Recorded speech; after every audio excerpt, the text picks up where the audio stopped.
Добрый вечер. В эфире информационный выпуск Амшикшара. Оперативный штаб по защите населения от коронавирусной инфекции информирует граждан. Ситуация на 10 сентября следующая. За прошедшие сутки тестирования на коронавирусную инфекцию проведено у 85 граждан. Диагноз COVID-19 подтвержден у 15 из них. На данный момент в Гудаутской ЦРБ находится 53 подтвержденных на COVID-19 пациента. В тяжелом состоянии 6 человек средней степени тяжести, 11 пациентов поступило, 7 выписано 6 человек. Общее число выявленных заболевших коронавирусом в Абхазии на сегодняшний день составляет 572 человека. Из них 164 пациента выздоровели, 6 летальных случаев. Оперштаб просит воздержаться от посещения массовых мероприятий, в особенности траурных мероприятий, а в день похорон следует ограничиться присутствием только близких родственников. По сообщению оперативного штаба по защите населения от коронавирусной инфекции, 9 сентября в Гудаутском ковидном госпитале скончался пациент 78 лет с двусторонней полисегментарной ковид-ассоциированной пневмонией с сопутствующими хроническими заболеваниями, сахарным диабетом, гипертонией третьей стадии, хронической болезнью почек. Несмотря на усилия медиков, пациент скончался от острой дыхательной и сердечно-сосудистой недостаточности. С самого начала распространения коронавируса врачи предупреждают о том, что пожилые люди и люди с хроническими заболеваниями находятся в группе риска. Об этом вновь напоминает врач-эндокринолог Сухумской второй клинической больницы Нана Аргун. К сожалению, несмотря на многочисленное количество клинических испытаний, эффективного лекарства от коронавирусной инфекции в настоящее время нет. В связи с этим бороться с коронавирусной инфекцией мы должны продолжать с помощью других методов. Как известно, коронавирусная инфекция поражает разные группы населения по-разному. Для большинства населения, это около 80%, большинство заболевших перенесет коронавирусную инфекцию в средней или легкой степени тяжести, даже не требующей госпитализации.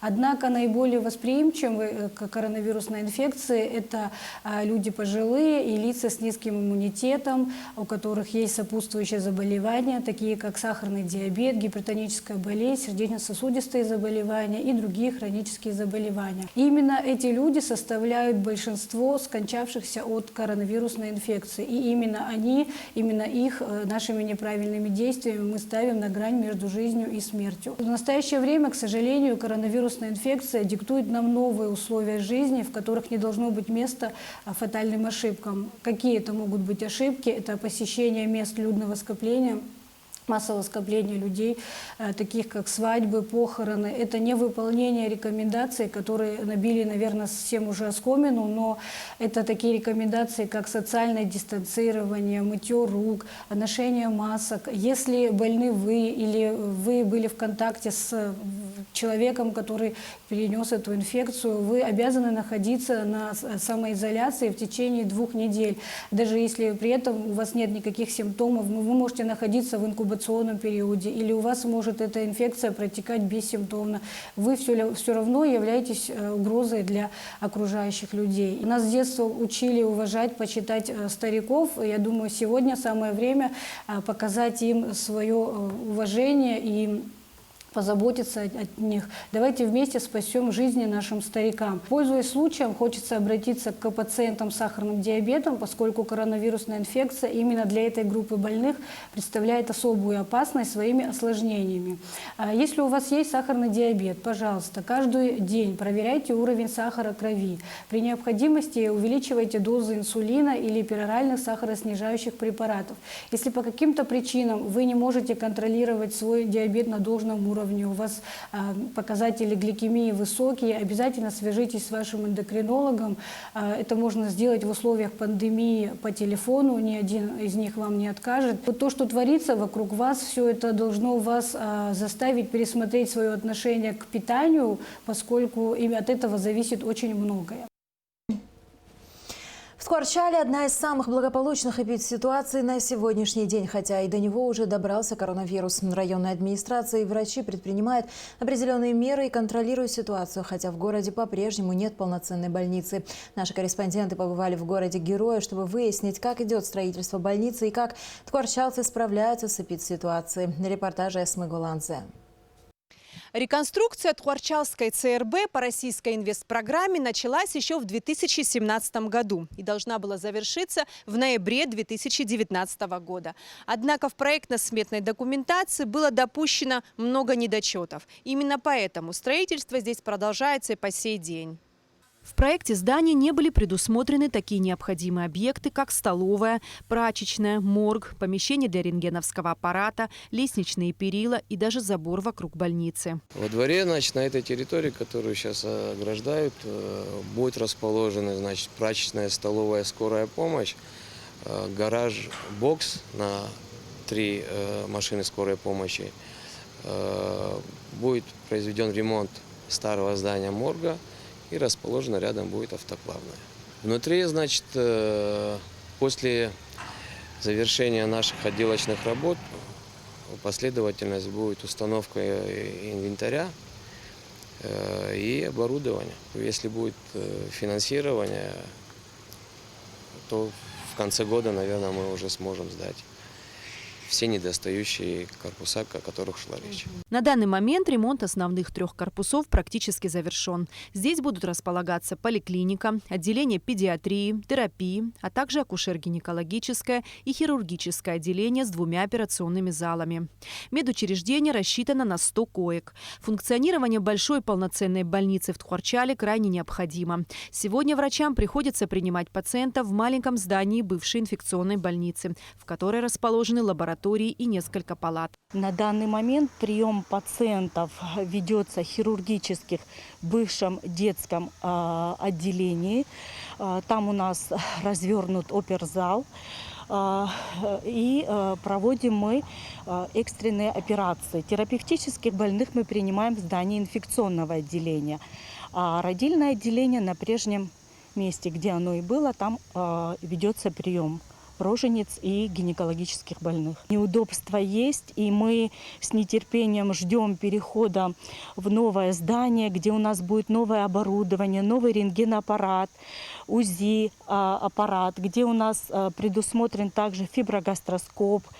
И я думаю, что в новых условиях нам будет комфортнее работать, и молодые специалисты будут трудоустраиваться в нашей ЦРБ. Реконструкция Тхуарчалской ЦРБ особенно актуальна в связи с распространением коронавируса. Как известно, с начала пандемии эпидситуация в районе оставалась благополучной. 1 сентября студент, выезжавший из Тхуарчала на учебу в Россию, сдал ПЦР-анализ, который показал положительный результат. На сегодняшний день здесь выявлено уже 5 больных COVID-19. 2 пациентов, которые потяжелели после определения биоматериала, когда он уже был положительный, появилась сильная одышка, снизилась сатурация. Было согласовано с министром здравоохранения, с главным врачом Гудаутского госпиталя, и 2 пациентов в сопровождении нашей медсестры в СИЗе больные были переправлены в Гудаутский госпиталь, где по настоящее время проходят лечение. 3 пациентов находятся на амбулаторном лечении, 1 из них бессимптомный, находится в изоляции, 2 проходят лечение амбулаторно. Все рекомендации даем по телефону. В случае появления симптоматики одышки, высокой температуры выезжаем на вызов домой и консультируем. Кроме того, на карантине находятся лица, контактировавшие с больными. Подобной схемы тхуарчалские врачи планируют придерживаться и дальше. При подозрении на коронавирус специально обученные медики выезжают к пациентам на дом и проводят забор биоматериала для ПЦР-диагностики, который затем отправляется в республиканскую СЭС. Кроме того, в Тхуарчале функционирует региональное отделение оперативного штаба по коронавирусу, которое мониторит ситуацию. Служба РОВД, участковые, начальник милиции. Ну, как можем, и члены комиссии, мы, там на 3-4 группы разбиты комиссия, которая проверяет, люди находятся на самоизоляции или на самом деле потом они выходят. Сейчас все садики, каждое утро их проверяют, школы, в школах тоже очень строго ведется все. Родители этих школьников за калиткой туда, вовнутрь школы, помещения не пускают. Там температуру, стоит медсестра, каждого ученика, ученицы проверяет температуру. следят за ними также и в садике. Тхуарчалское отделение оперштаба просит жителей района по возможности стараться избегать посещения мест большого скопления людей. Эсма Гуланзе, Тимур Гугохия, Абхазское телевидение. Незаконный товар, мед и эвкалипт, изъятый с сочинской таможни, был вывезен обратно на территорию Республики Абхазия. Подобная информация уже несколько раз появлялась в новостной ленте различных СМИ республики. Почему так происходит, в чем причина? За разъяснениями мы обратились в Государственный таможенный комитет Абхазии. Не первый год работники пчеловодческой сферы Абхазии и частные производители в том числе сталкиваются с серьезной проблемой сбыта и вывоза медовой продукции.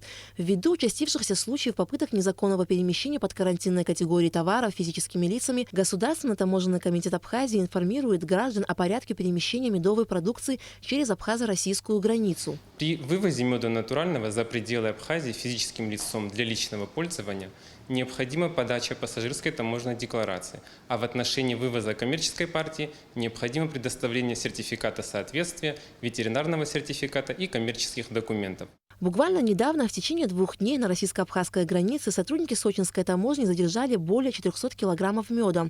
Большая часть медовой продукции была без заводской упаковки. Согласно существующим нормам ввоза продуктов и товаров на территорию России, ввоз меда без заводской упаковки категорически запрещен. Ввоз меда натурального на территорию Российской Федерации физическим лицом для личного пользования разрешен в объеме не более 5 кг при условии запечатанной заводской упаковки такого меда с подачей таможенной декларации. При вывозе под карантинной категории товаров физическое лицо непосредственно может оформить все необходимые документы в пункте пропуска на таможенном посту ПСО. При вывозе физическим лицом меда натурального для личных целей уплата таможенных платежей не предусмотрена.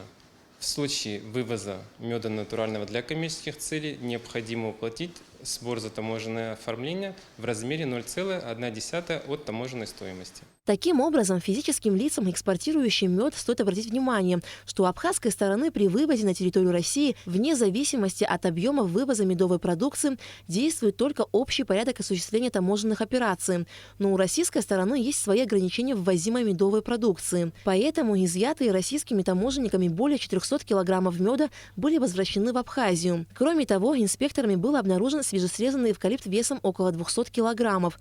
В отношении экспорта эвкалипта на территории Абхазии действует запрет. Алика Трапш, Алексея Гухава, Абхазское телевидение.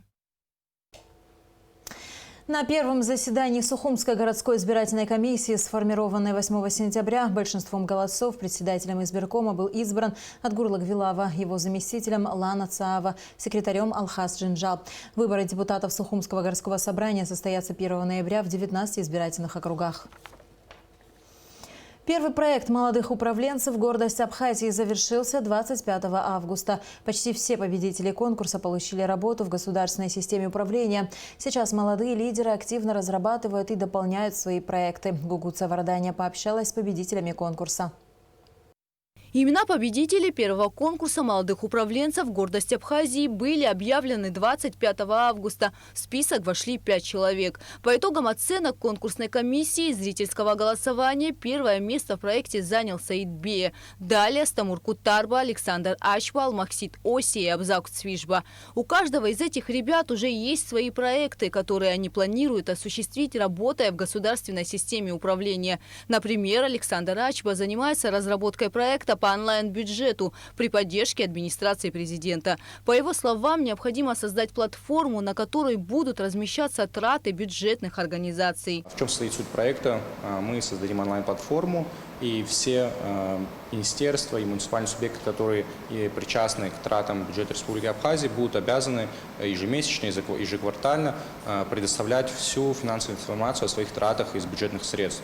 То есть, к примеру, определенное министерство будет обязано предоставлять, сколько оно заплатило за те или иные работы, кому, и предоставлять все подотчетные документы. Эта платформа будет открыта для доступа всем гражданам Республики Абхазия и гражданам иных государств. Они смогут заходить, смотреть, кто на что потратил деньги, каким образом, насколько целесообразно это было. И в случае обнаружения нецелесообразных трат смогут подавать жалобы. То есть я нахожу нецелесообразную трату на веб-сайте и подаю жалобу, которая отмечается на веб-сайте, передается в общественный комитет, который будет создан при данной платформе. общественный комитет будет рассматривать жалобы и в случае подтверждения нарушений будет работать с контрольной палатой, с Министерством финансов для разрешения данной проблемы. Работа над этим проектом уже началась. Александр планирует создать веб-сайт в течение 5 месяцев. А вот у занявшего первое место в конкурсе Саида Бея несколько проектов. И все они направлены на развитие сферы образования в республике. Первая идея, я думаю, в течение 3-4 месяцев ее можно реализовать. Это создание общественного совета при Министерстве образования.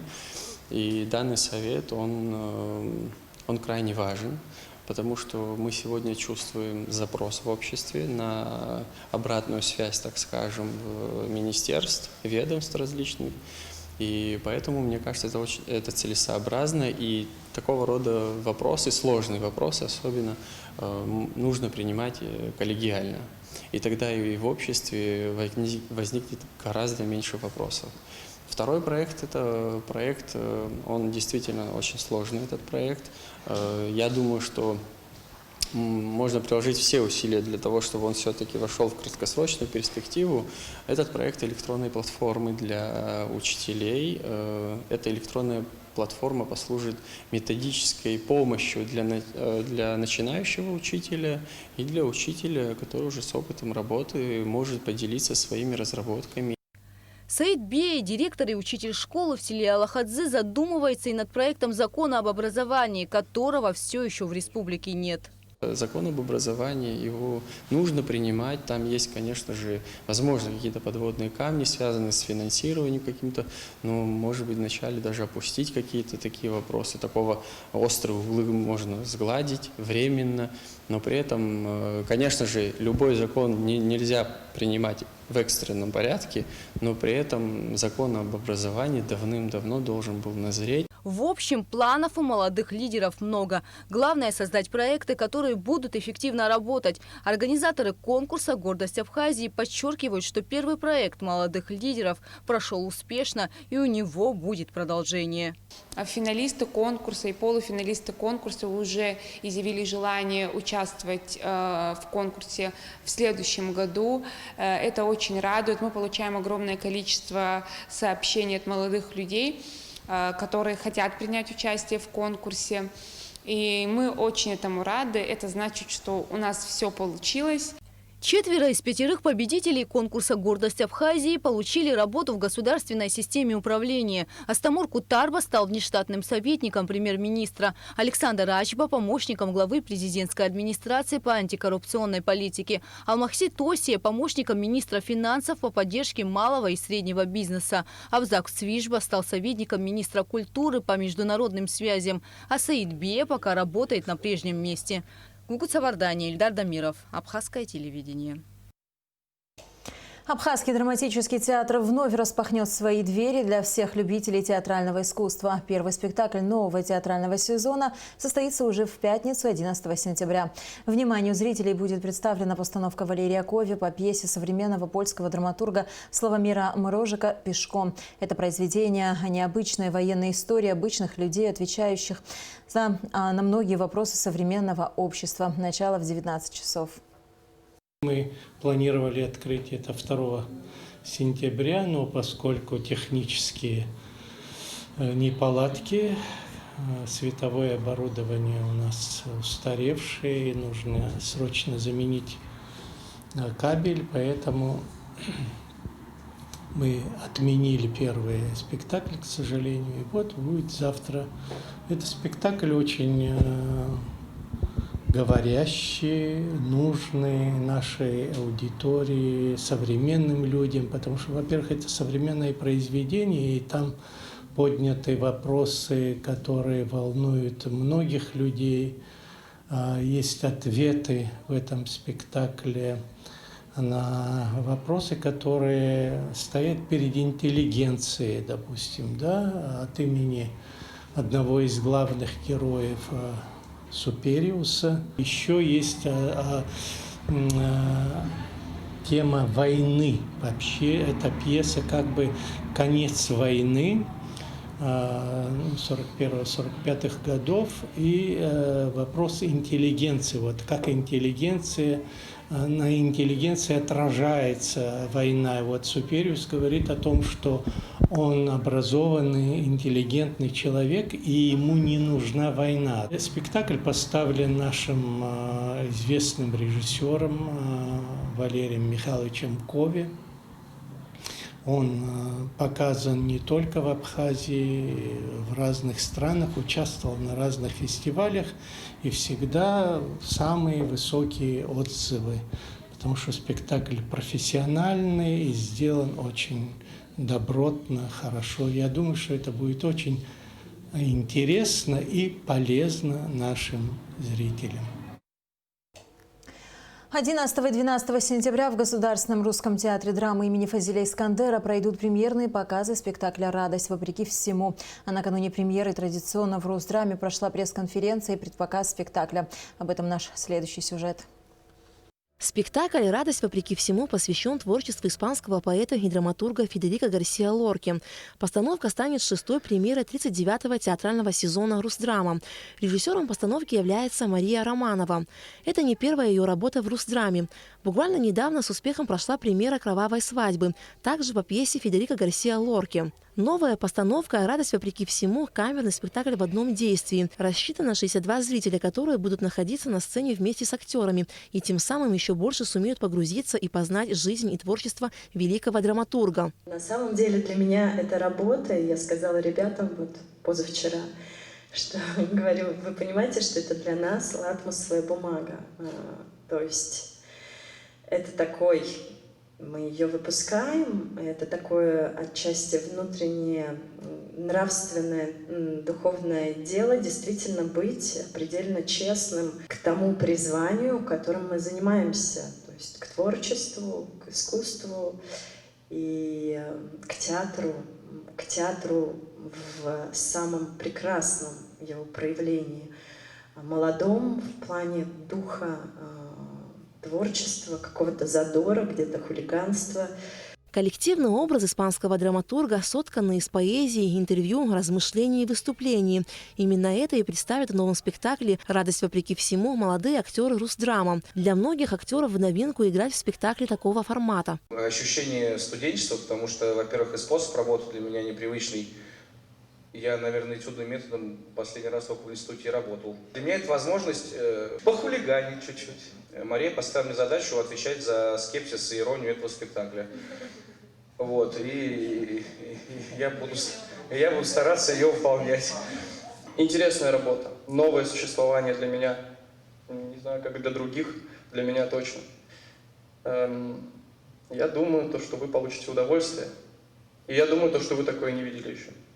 Ну, я, по крайней мере, такого еще не делал. Измученный душевной борьбой и доведенный до предела, любовью, грязью, мерзостями, я остаюсь верен моему правилу – радостью вопреки всему, говорил сам Федерико Гарсиа Лорка. И данный спектакль можно назвать манифестом Русдрама, выражением того, чем является и позиционирует коллектив, отмечает гендиректор театра Искандера Ираклий Хинтба. В этом спектакле через Лорку, через его удивительные стихотворения, через его ощущение мира, через его различные высказывания, интервью, мы говорим со зрителем. И тот театр, который строил Лорка, Ла Барака, передвижной театр, который был очень популярен в Испании, это театр, который был основан на любви людей друг к другу, на сплоченности, на энтузиазме, на невероятном горении, творческом горении каждого, кто участвует в этом деле. Мне кажется, вот таким образом мы о многом в этом спектакле, мы многое, точнее, говорим о себе. Премьеру спектакля Федерико Гарсиа Лорки «Радость вопреки всему» зрители Русдрама смогут увидеть 11 и 12 сентября. Алика Трапш, Михаил Братухин, Абхазское телевидение.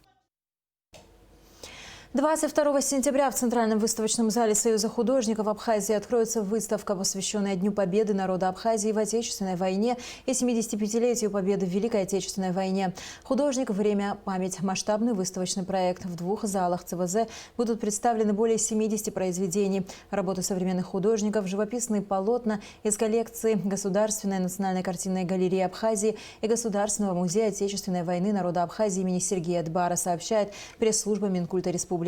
Организаторы выставки «Союз художников Республики Абхазия» и Государственная национальная картинная галерея.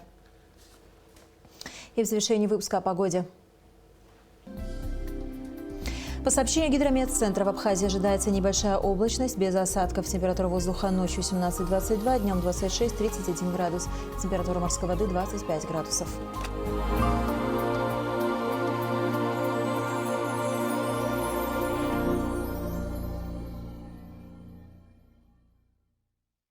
На этом наш выпуск завершен. До скорых встреч в эфире.